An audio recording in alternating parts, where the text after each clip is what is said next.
So before I became an executive coach, I had a career in economics and finance. I started life as an economist on the banking side of things. So I was at Goldman Sachs in equity sales, trading floor, a pretty fast-paced environment. I then moved over. I wanted to get onto the more strategic side of business. And so I moved into consulting within a strategy department. I was an economics consultant. I then had the opportunity to start an economics team at KPMG. So I moved over with three other colleagues and we had this incredible opportunity to grow an economics team. So I became a young leader at KPMG. I did a few other roles there before I then moved to London Business School.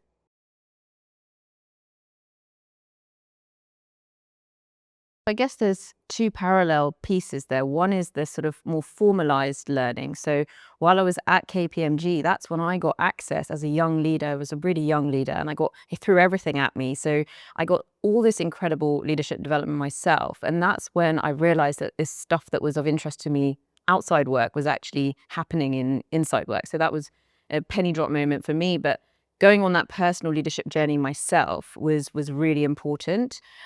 Getting access to the training internally was brilliant. So they sent me on some internal coaching courses, etc.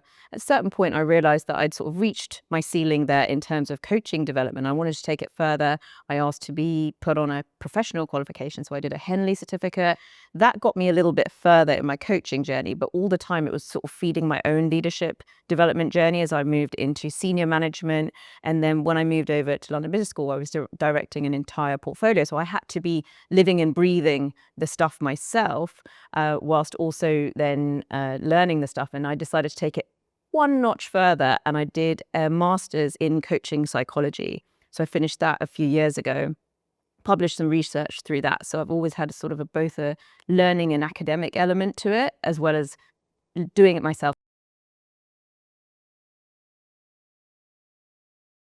Things that I frequently use are around systemic coaching. The idea that we are part of a bigger system, especially when we're working with people inside organizations, that's really valuable. I love a clean coaching question, clean language coaching question. So I'll often be pulling questions from that. But also there are other things that I've done in my journey. So I did an art therapy certificate. And so I'll pick things up and I'll get physical. And I know that that sometimes comes from constellation analysis as well. So I will try and be really flexible. To me, that's the creative element in coaching, is being able to marshal the right thing at the right moment.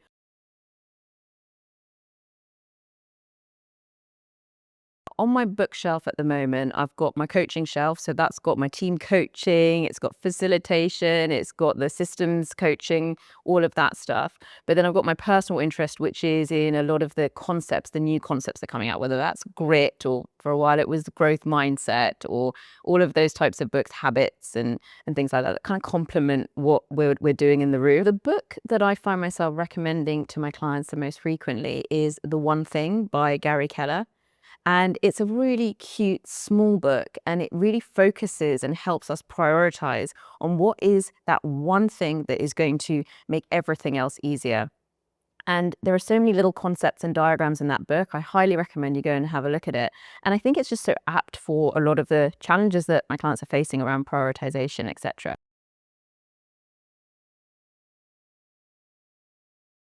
I think it has to be around prioritization, and often that can show up in terms of prioritization of task versus people.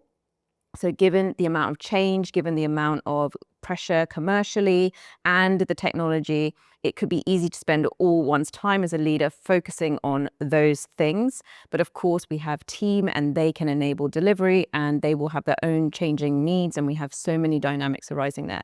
So how to be prioritizing amongst those elements. And then I think the interesting part for the leader and where the coaching really can come in is helping them to get that crystal clarity for themselves about what that prioritization looks like. Because when they have that, the leaders have that, they can offer that to their team. The moment when I think I really saw the power and the transformational power of coaching was in those early days of training. So you would observe coaching often by experts or masters in coaching. And from the seat that I would be in, a little bit removed from the actual interaction, it wouldn't seem like that much was going on. The questioning was very gentle, very light. The questions were not very involved. And yet you would see at the end of it that that coachee, like somebody that I was training with, would be either in tears, really moved, something huge had shifted for them. And I was at that point just amazed by how such a light and gentle conversation could provoke and create such powerful shift. And then, of course, now as a coach, I experience that on a daily basis. Those are the shifts that I'm having with my clients, and we get to experience that.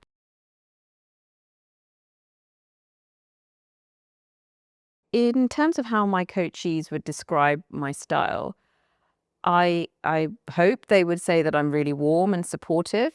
I know that they also say that I bring crystal clarity. In other words, I'm very direct.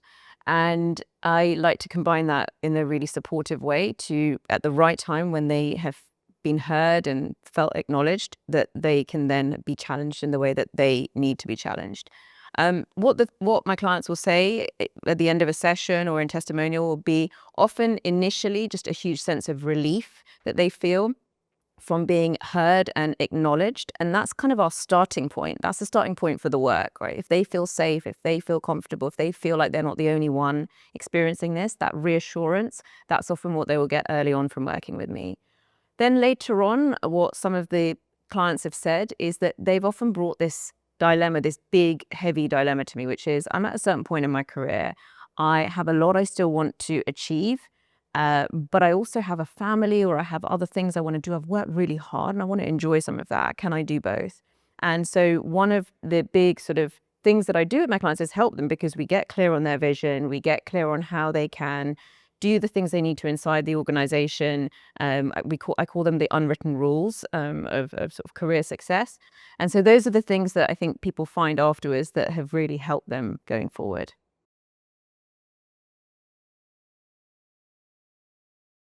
It was certainly really important, especially at the outset. I rocked up in the coaching world pretty young, and having had a pretty rapid ascent in my own career. And that was really valuable for two reasons. One, of course, it means that I can step inside their shoes. We can talk about real examples. They will often pick your brains for specific examples. And always say I'm an open book. I'm happy to share. So being able to relate to the challenges that they face, never dismissing something that might sound otherwise from the outside perspective, it could seem like a small challenge. Having been in those shoes, you know that that stuff is really important and you can really validate that as well as give alternative ways of looking at things and open up perspectives. I think the second bit was the nature of the work. So I worked across a lot of different businesses. And as a consultant, I just saw so many different businesses. And so I think whenever a client will bring something to me and they want to perhaps also be able to soundboard something more technical, I'm always happy to sit there and say, no, just explain that to me a little bit more clearly. I'm used to picking things apart. And so I think they can feel like they're having a really rounded conversation with me and that they can bring whatever they need to me.